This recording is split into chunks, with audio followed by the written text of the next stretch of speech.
ধর্মনগর বিধানসভা উপনির্বাচনকে সামনে রেখে বিজেপি জোরদারভাবে নির্বাচনী প্রচারে নেমেছে। তারই অংশ হিসেবে ধর্মনগরের জেলা কমিটির উদ্যোগে এবং মহিলা মোর্চার সক্রিয় অংশগ্রহণে একটি বড় সাংগঠনিক কর্মসূচি ও জনসভা অনুষ্ঠিত হয়। এই কর্মসূচির মূল লক্ষ্য ছিল মহিলা কর্মীদের ঐক্যবদ্ধ করা এবং উপনির্বাচনে দলের পক্ষে শক্ত ভিত তৈরি করা। সভায় উপস্থিত ছিলেন রাজ্যের একাধিক শীর্ষ নেতা ও নেত্রী। তাদের মধ্যে ছিলেন রাজ্য বিধানসভার মুখ্য সচেতক কল্যাণী রায় এবং মন্ত্রী সুধাংশু দাস। এছাড়াও জেলা ও মণ্ডল স্তরের মহিলা মোর্চার নেত্রী ও বহু কর্মী সমর্থক উপস্থিত ছিলেন। সভায় বক্তব্য রাখতে গিয়ে নেতারা কেন্দ্র ও রাজ্য সরকারের বিভিন্ন নারী কল্যাণমূলক প্রকল্পের কথা তুলে ধরেন। মন্ত্রী সুধাংশু দাস বলেন, উপনির্বাচনে বিজেপির জয় নিশ্চিত করতে মহিলা মোর্চার ভূমিকা অত্যন্ত গুরুত্বপূর্ণ।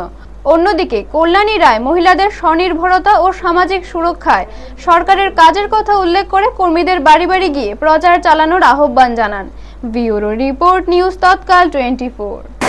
আগামী 9 এপ্রিল যে ভোট হবে সেই ভোটের ফলাফলে আমরা দেখব জওহর চক্রবর্তী বিপুল ভোটে জয়যুক্ত হয়েছে এবং পবিত্র বিধানসভায় বিধায়ক হিসেবে প্রথম যাত্রা তিনি শুরু করবেন এবং আমাদের প্রয়াত অধ্যক্ষ বিশ্ববন্ধু সেনের যে অসমাপ্ত কাজগুলি রয়েছে সেটা যেমন তিনি সমাপ্ত করবেন এবং এই বিধানসভা কেন্দ্রকেও সারা রাজ্যের মধ্যে একটা শ্রেষ্ঠ বিধানসভা কেন্দ্র হিসেবে পরিণত করতে পারবেন। এটা আমাদের প্রত্যাশা, এটা আমাদের শুভেচ্ছা ওনাকে।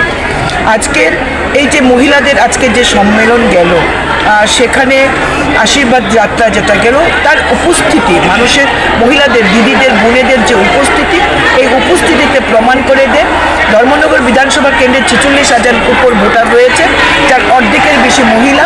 আর আজকের হলঘর প্রমাণ করেছে যে এই বিধানসভা কেন্দ্রে মহিলারা নির্ণায়ক ভূমিকা নিতে চলেছে।